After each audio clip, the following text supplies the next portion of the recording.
Welcome back to Arise News Hour. I'm Charles Aniegolu. Now, the UN says more than 5 million people in Zimbabwe, about a third of the population, need food aid, with many coming close to starving. It has launched a $331 million appeal for aid as the country battles the effects of drought, a cyclone and an economic crisis. The UN's World Food Programme said many were in crisis emergency mode, marching towards starvation. Once a regional breadbasket, Zimbabwe has suffered years of turmoil.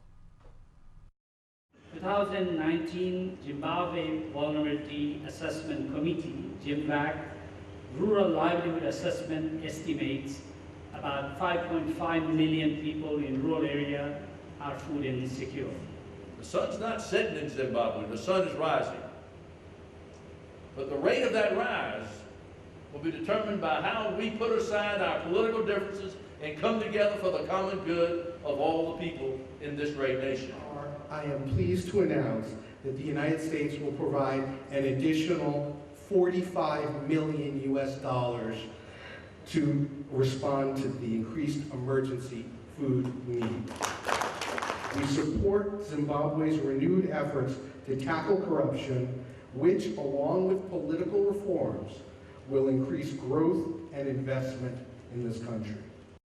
Well, for more on the developments in Zimbabwe, I'm joined now by the African Affairs analyst and publisher of Africa Briefing, John Ofei-Ansah. Thank you for joining us, John. Does the government in Zimbabwe acknowledge that 5 million Zimbabweans are marching towards starvation, as the UN put it?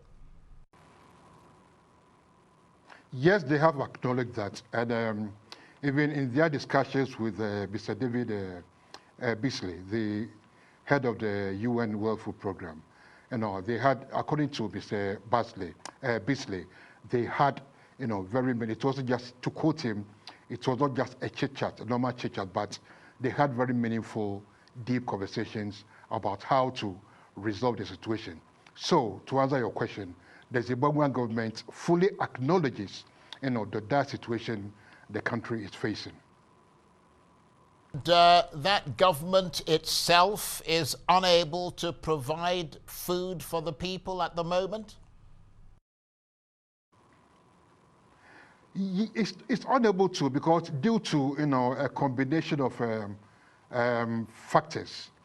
Zimbabwe, as we all know, used to be the breadbasket of the region, and even at one time was exporting beef to the European Union.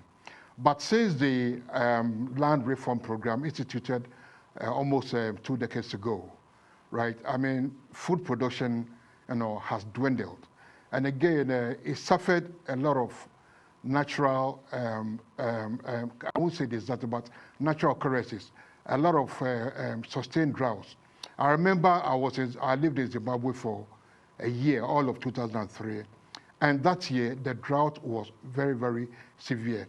And that is something, a phenomenon that is always recurring. And over the past 5 years, Zimbabwe has had one meaningful, rainfall to help with agriculture. And so since then, they've been suffering a sustained drought, an El Nino induced drought. And again, the recent cyclone Idai, also didn't help matters. It rather worsened the situation. Look, it affected the eastern part of the country called Manicaland, which has a lot of fertile soil. It's a very fertile farming area. About more than 500,000 people were affected, including 50,000 that were rendered homeless. So the factors are many. I mean, the land reform program, and natural disasters. Right, because of course, I mean, 5 million people, a third of the population, that's a heck of a lot of people. I mean, so you're saying that essentially, it's partly an act of nature, but I suppose a lot of people will wonder whether the government's policies or a lack of government's policies have contributed more to the situation. Yes, I would agree with you. Government policies have also contributed largely to the situation, the country finds itself in now. Because like I said earlier on, the land reform program did not help matters. It wasn't well thought out, in my opinion, well planned. After taking the land, the farms, from the white commercial farmers, what measures should have been put in place to ensure continuous, more productive farming. These were things that were not put in place. And most of the farms were given to, seized and given to party apparatchiks, the government hierarchy, and so on and so forth. And most of these people who took over the farms had no idea, about farming, right? And again, I must also add that always when we talk about Zimbabwe, people fail to mention the effect of sanctions, the quiet sanctions imposed by the West, that is having an effect on the country. So that is also a factor that could be considered.